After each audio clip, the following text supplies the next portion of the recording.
All right, Ms. Morrissey voluntarily calling herself as a witness without any requirement by the court to do so, or Mr. Spiro asking her to. Please raise your right hand. Do you swear affirm under penalty of law that the testimony you give in this case will be the truth, the whole truth, and nothing but the truth? I do. All right. Go ahead. During my investigation of this case and my review of the evidence in this case, I came to understand that there was a large batch of live ammunition that was in the possession of Thel Reed, Hannah Gutierrez's father. I also understood from all of the evidence and testimony that a portion of that batch of ammunition that belonged to Thel Reed was taken by Thel Reed and Seth Kinney to the 1883 cowboy training camp. When that was over, leftover ammunition was taken back to PDQ props. Seth Kinney took some of the ammunition from that container that he had brought back from Texas and turned it into the sheriff's department. And it appeared to me that he did it to try to exonerate himself. They took it from Mr. Kinney and they tagged it into evidence under the Rust case. Law enforcement then executed a search warrant at PDQ Props and they took the entire container. And I will say that I do agree, as I recall, although I don't have it in front of me, I do agree that the search warrant didn't really require law enforcement to take everything, but it was my understanding that Mr. Kinney gave them everything so that they would have it and could tag it into evidence. Portions of that ammunition were then sent to the FBI for testing so that they could be compared to the live rounds that were found on the set of Rust. The FBI testing demonstrated that the live rounds that were taken from PDQ Props that were originally in Texas did not match the live rounds on the set of Rust. And that's testimony that we heard during the Gutierrez trial. So what ended up happening was Mr. Bowles, Ms. Gutierrez's lawyer, put Mr. Tusky on a witness list and was intending to call him as a witness to the Gutierrez trial. I conducted a pretrial interview of Mr. Tusky, and I want to back up. I did at this point have some understanding that Mr. Tusky had had contact with law enforcement regarding these rounds that he still had in Arizona. So these are rounds that never left Arizona. They were always in the possession of Thel Reed and Troy Tusky. They never went to Texas. They never came to New Mexico. That's what all of the evidence indicated. So I understood that Detective Hancock had communication with Mr. Tusky about trying to get those rounds, and Detective Hancock was unable to get those rounds from Mr. Tusky. I did not find that particularly concerning because those rounds had never left Arizona. The filming of Rust was in the state of New Mexico. And the rounds that were taken from PDQ went from Arizona to Texas to Albuquerque. So ammunition that is in the state of Arizona that has never left Arizona did not strike me that it had significant evidentiary value. Then, and I will say, I believe I actually saw a photo of it. At that point in time, I was able to look at the ammunition myself and it was visibly dissimilar than the rounds from the set of rust.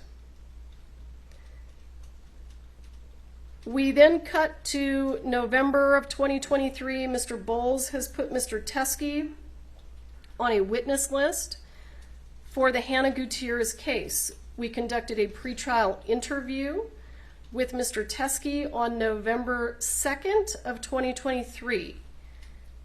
At that point in time, he brought up that he was still in possession of these live rounds that were Thel Reed's live rounds that had never left the state of Arizona. I then, when he started, I think he indicated during the pretrial interview that they were from the same batch that was sourced from Joe Swanson, and I then said, we should get those from you. I had a conversation with Detective Hancock after that pretrial interview about how we could get the rounds from Mr. Tusky, and we were trying to figure out if we could send a local law enforcement agency to pick them up.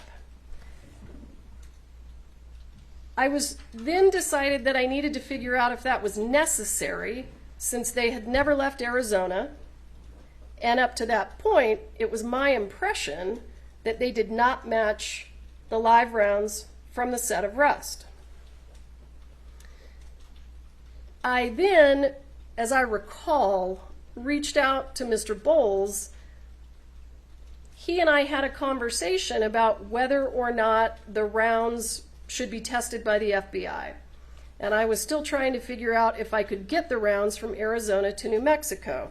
So I asked Mr. Bowles to please send me a photograph of the rounds from Troy Tusky so that I could see with my eyes whether they were even remotely similar. If they were similar, I could go through the steps of obtaining the ammunition, connecting probably with local law enforcement, having a local law enforcement agency go to Mr. Tusky's residence and collect them. I didn't want to do that if they didn't look anything like the rounds from the set of rust, because all six rounds from the set of rust are identical to each other.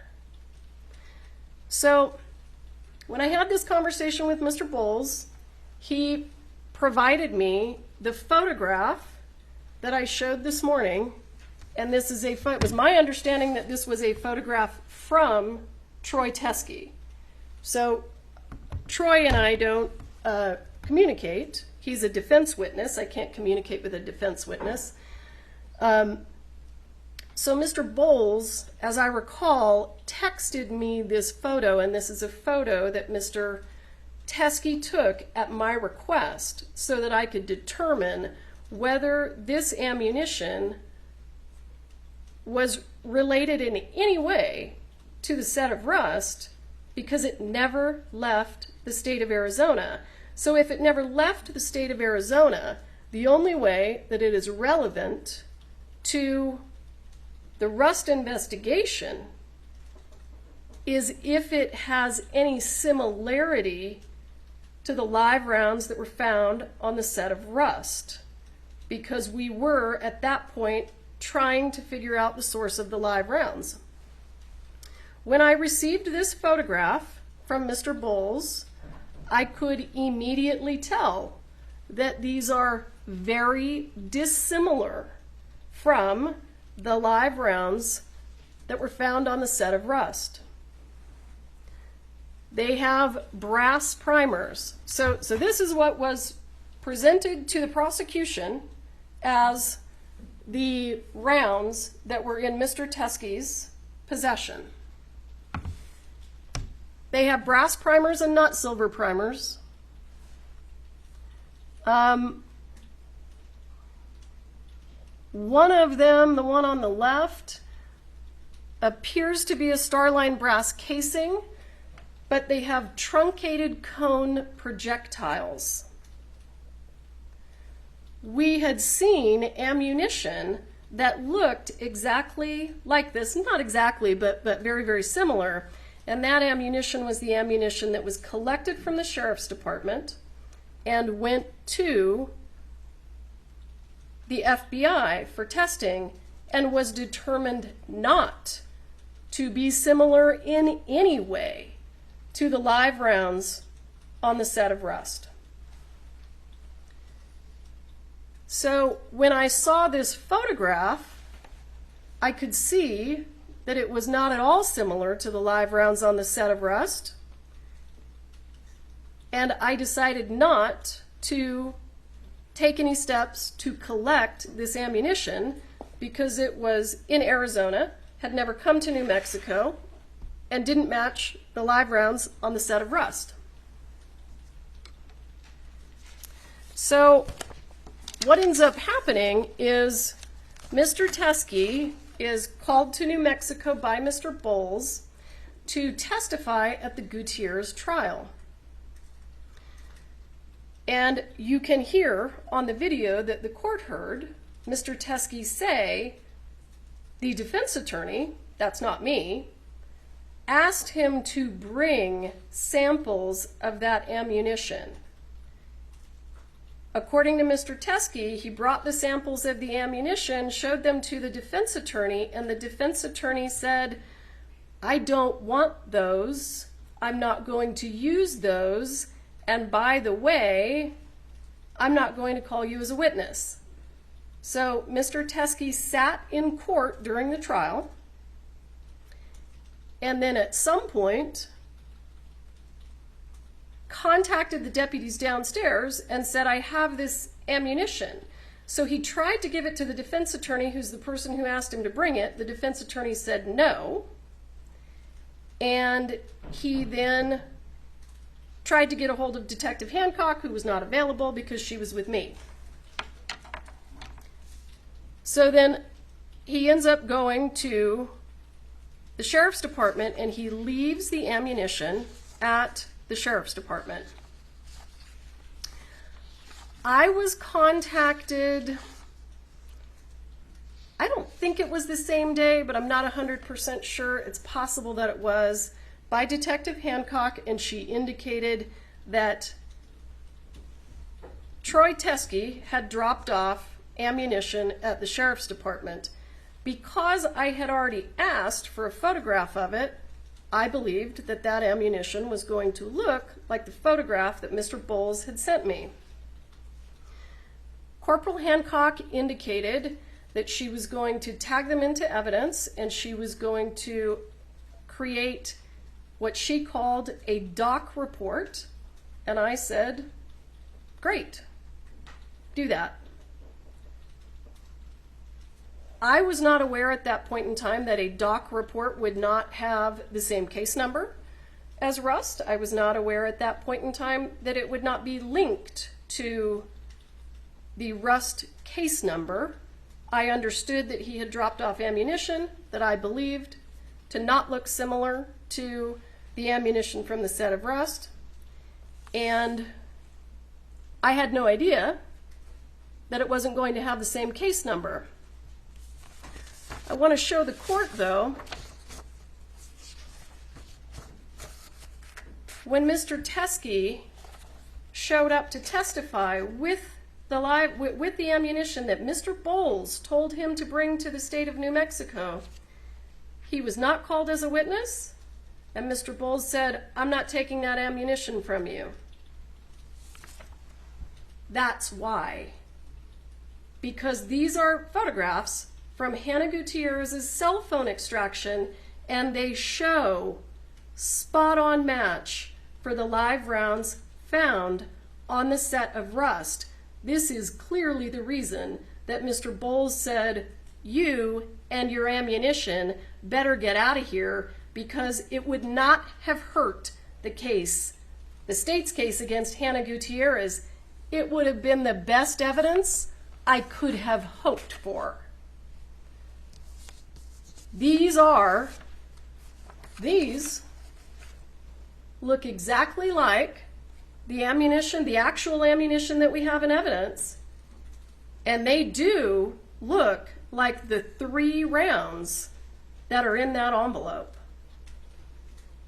So when Mr. Tusky couldn't get Mr. Bowles to take them because they were the best evidence against his client, he took them over to the sheriff's department. And when he dropped them at the sheriff's department, I was told that there was going to be a report. There was a report. I assumed they looked like these. And Detective Hancock indicated to me that because he dropped them off and he didn't wait for her, she was then going to try to follow up with him, take a statement from him, so that we could get some idea where they came from, what the relevance was, if there was any relevance at all. And he never returned her phone calls. And that's all of the information that I can give the court, but I'm happy to answer any questions.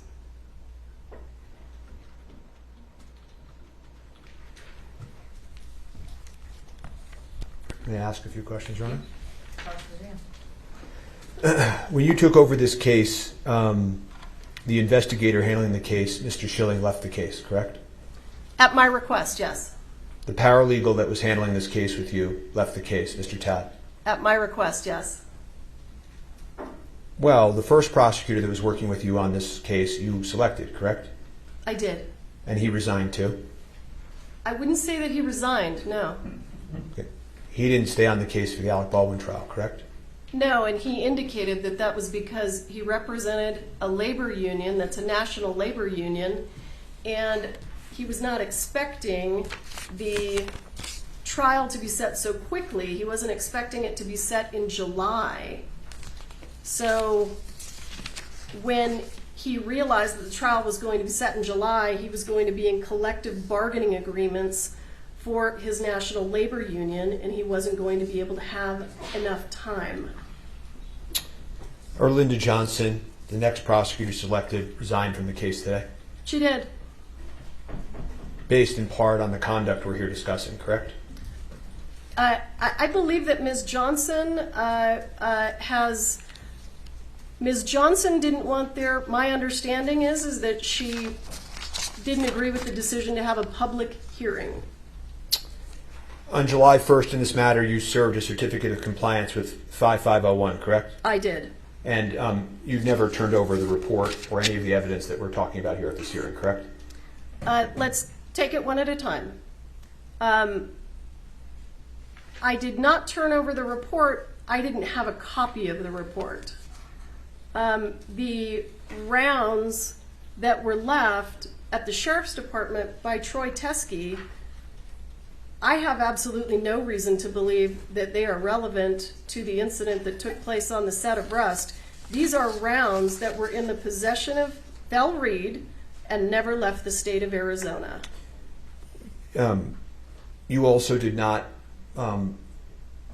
allow the defense to view that evidence at any point during our request to review evidence in this case? I had never seen it, and I didn't realize that it wasn't under the same case number because I'm not a law enforcement officer and I don't work at the Sheriff's Department. But you are right.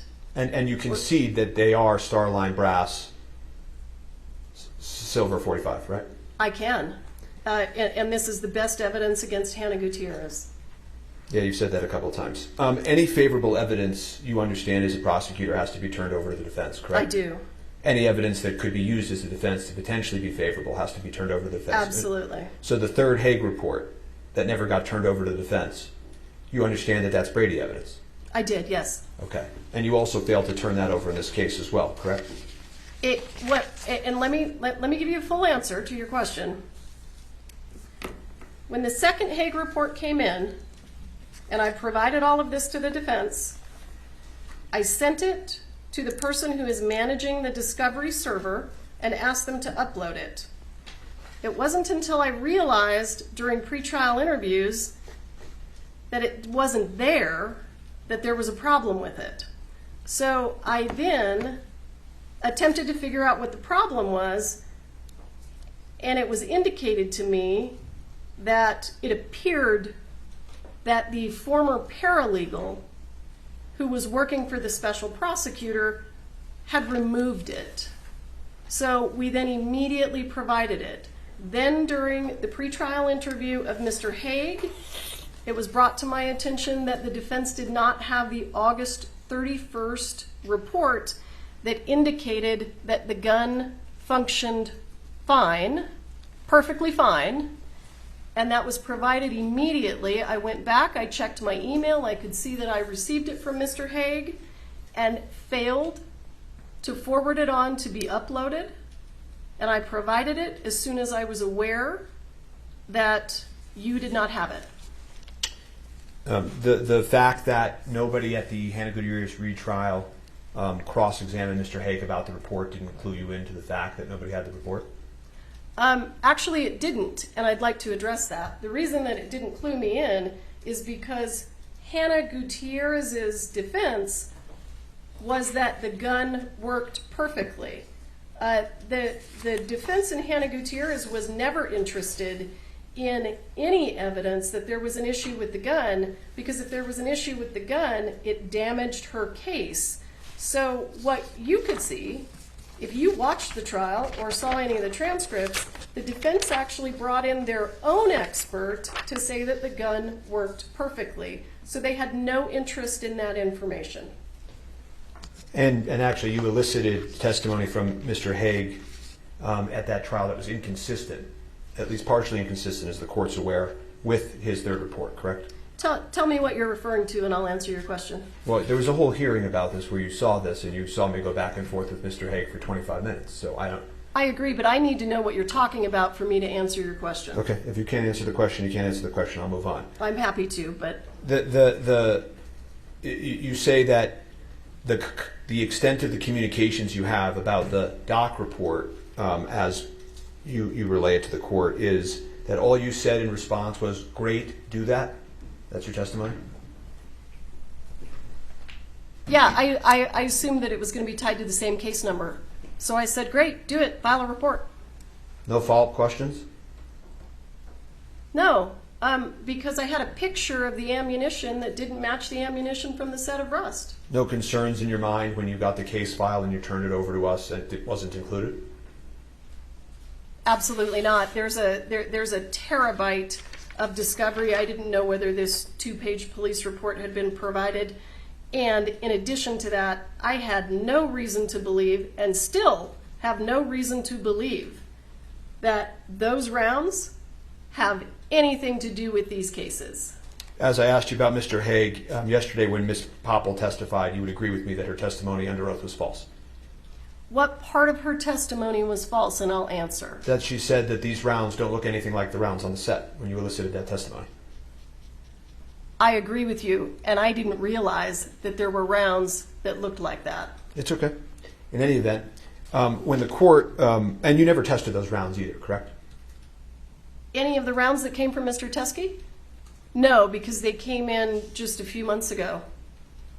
And the court asked you actually one question that I want to address, which is, the court said to you, well, what's interesting to me, to be quite honest, is that yesterday you didn't even want to do a written reply. You wanted to just give an oral response. And what you said to the court was, I never saw these, I've never seen these, and I never saw the report. I have absolutely never seen these until this morning. Do you remember saying that to the court? With regard to the 3 Starline brass, with regard to the 3 cartridges that appeared to be similar to rust, yes. Well, I never saw them until today. Well, but you said also, I never saw the report, right? I never did. Right, but don't you think, given your duty of candor to this court, that that's awfully misleading to not tell the court at that point that you knew about this when it occurred long ago? That I knew about what? You knew that Mr. Tusky had turned in this evidence, that you knew that the report would have existed because you just told this court that the doc report was okayed by you. Sure. Don't you think it was misleading to this court to not just say at that point, you know, just so you know, I know about this, I knew about this then, I was involved? I did not intend to mislead the court. My understanding of what was dropped off at the sheriff's department is on this computer screen, and it looks absolutely nothing like the live rounds from the set of rust. The truth of this matter is, you don't like Mr. Baldwin very much, do you? You know, that is absolutely untrue. I actually really appreciate Mr. Baldwin's movies. I really appreciated the acting that he did on Saturday Night Live, and I really appreciate his politics. You told one of the witnesses who disagreed with you during an interview that you thought Mr. Baldwin was a... I do not recall saying that. I know that that was something that Mr. Baldwin would say on the set of Rust. I don't recall saying that. Do you deny that under oath? Without having more information, I can tell you that I do not recall ever saying that. And if I did say it, I invite you to point it out to me.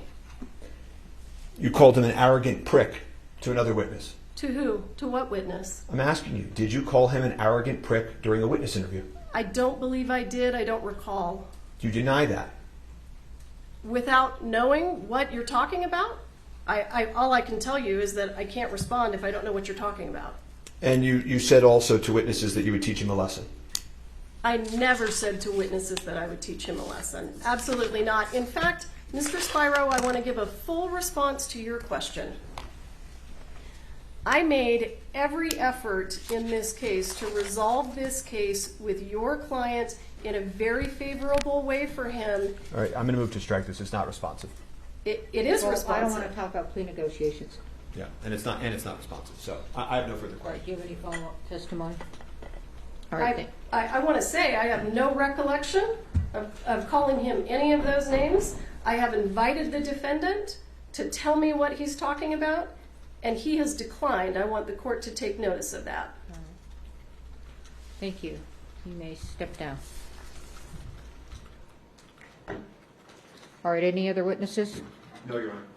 All right, argument, let's not, 15.